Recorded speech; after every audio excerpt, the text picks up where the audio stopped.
Praise the Lord. கர்த்தராகிய இயேசு கிறிஸ்துவின் நாமத்தில் உங்கள் யாவரையும் வாழ்த்துகிறேன். இந்த புதிய மாதத்தில், வருடத்தின் 2வது மாதத்தில் உங்களை சந்திப்பதில் கர்த்தருக்குள் மகிழ்ச்சி அடைகிறேன்.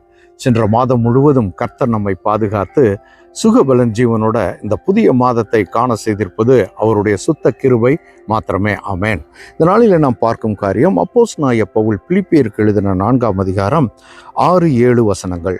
நீங்கள் ஒன்றுக்கும் கவலைப்படாமல் எல்லாவற்றையும் குறித்து உங்கள் விண்ணப்பங்களை ஸ்தோத்திரத்தோட கூடிய ஜெபத்தினாலும் வேண்டுதலினாலும் தேவனுக்கு தெரியப்படுத்துங்கள்.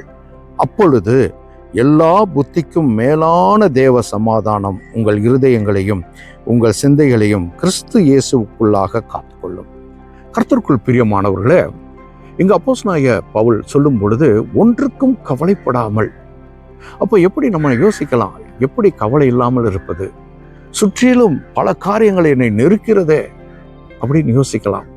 அந்த கவலைக்கு ஆப்போசிட் என்னன்னா சமாதானம். அந்த சமாதானம் எவ்வாறு கிடைக்கும் என்று அவர் கூறும் பொழுது, எல்லாவற்றையும் குறித்து உங்கள் விண்ணப்பங்களை ஸ்தோத்திரத்தோட கூடிய ஜெபத்தினாலும் வேண்டுதலினாலும் தேவனுக்கு தெரியப்படுத்துங்கள். கர்த்தருக்கு ஸ்தோத்திரத்தை ஏறிடுங்க. கர்த்தர் இம்மட்டும் நம்மை பாதுகாத்தாரே, சுகபலன் ஜீவனோட கிருபையினால ஒவ்வொரு நாளும் வழி நடத்துகிறாரே, ஸ்தோத்திரம் கர்த்தாவே.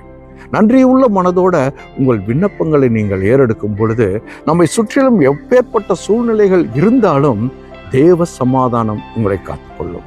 இது சொல்லும் பொழுது தேவ சமாதானம் உங்கள் இருதயங்களையும் உங்கள் சிந்தைகளையும் கிறிஸ்து இயேசுக்குள்ளாக காத்துக்கொள்ளும்.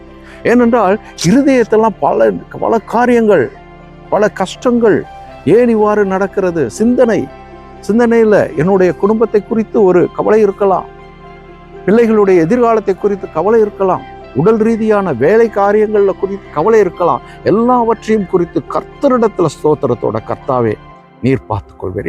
எப்படி இதை சொல்ல முடியும் என்றால், அவருக்குள்ளான விசுவாசம் இருக்கும் பொழுது, அவருக்குள்ளான ஒரு நம்பிக்கை இருக்கும் பொழுது, அவருக்குள்ளான உறவு இருக்கும் பொழுதுதான் இதை நாம் செய்ய முடியும்.